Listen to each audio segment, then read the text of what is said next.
built this home here. I asked him if he was happy that he included this tiny hall closet in the design. And he was so happy he did, because this is where he and his significant other, two people, hunkered down under these shelves to ride out the storm. I want to get right to what is happening behind me. Over my right shoulder, Mayor Woodfin just arrived within the last 10 minutes and has been talking to demonstrators. You can hear the truck has started again and people are starting to cheer. Mayor Woodfin had asked people to go ahead, and I'm going to move behind the camera so we can get out of the way to safety. But Mayor Woodfin had asked people to go ahead and stand down, and he would work to address this situation. I know you can hear the sound of glass shattering. Earlier, Mayor Woodfin had asked people to stand down tonight when they were working to remove that Confederate monument. Breaking news this morning. Police are investigating a crash that killed one person off of Highway 280 in Birmingham. This is a look at the scene just moments ago. Well, listen to this. The number of Alabama counties in the red for very high risk of COVID-19 has gone from 6 to 26 in less than a month. Along with that, the state's COVID positivity rate is almost 5% now. It was just 3% a few weeks ago.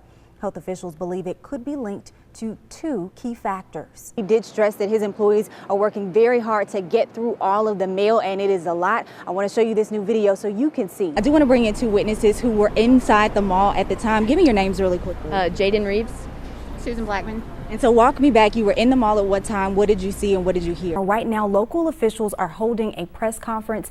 It looks like someone is speaking. Let's go to that live now. Some of the new information that they released. We now know that 20 people were killed in the shooting. And in Elmore County, some pretty strong storms moved across that area yesterday afternoon, causing damaging winds. Reports poured into our newsroom of downed trees, power lines. Randi Hildreth here. I am live at the Tom Brown Village community. It is quiet here tonight, but there are so many broken hearts across this area and across the state. As we were setting up our equipment as that press conference was going live and we broke the news about little Camille, I could hear screams and cries from people here. So I get really excited. You saw my dance. Oh yeah. I get really excited about football season. And speaking of football season, college football is right around the corner. We'll check in with Troy. Lead City Schools is getting ready for back to school and beyond by increasing Wi-Fi access for students, and it involves the entire bus fleet. We reached out to the builders after our last story and again today.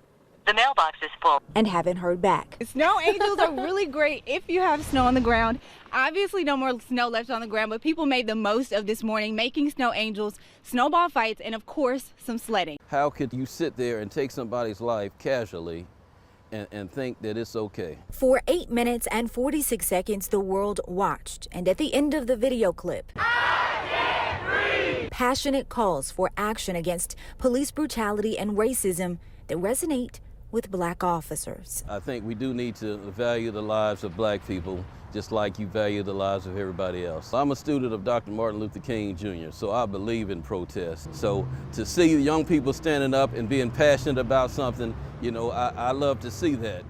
I met Jefferson County Deputy Chief David Agee on his old beat in Centerpoint. I patrolled in this area for 5 years. He's loved his job in law enforcement for 34 years, but balances that with his life beyond the badge. When I take off this uniform, I'm still black, so I understand the anxiety that the black community feels. The dichotomy of the black and blue isn't a unique experience. Me as a black man, I could be in that situation.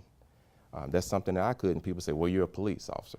Yeah, but I'm not when I'm driving down the road by myself out there. You know, I'm just like you. Lieutenant Cortese Miles has worked with Bessemer PD for the last 22 years and says officers navigating the national unrest is challenging, but doesn't compromise the job.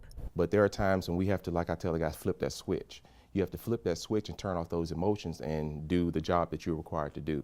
If you talk to a third grader, they have a pretty good idea of what severe weather is. Hurricane, a tornado, a thunderstorm.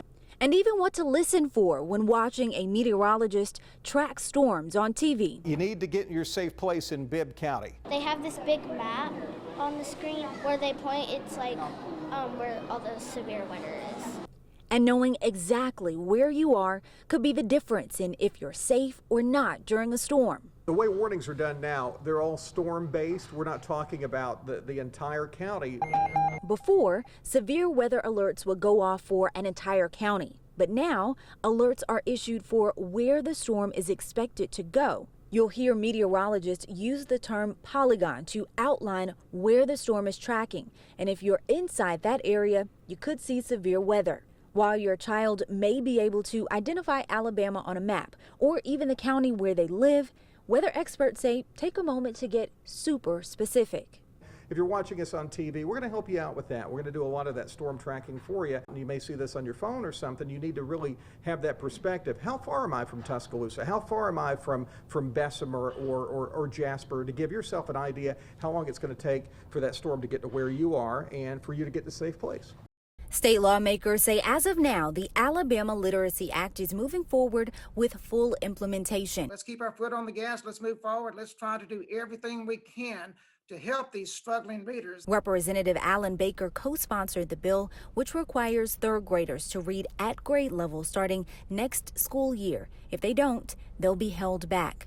Baker said the act is part of a push to raise reading levels. Alabama, based on past results, has had only about 35% of the students actually proficient at reading on the third grade level. A report found on the state education department's website showed during the 2019-2020 school year, approximately 37.8% of third graders had a reading deficiency.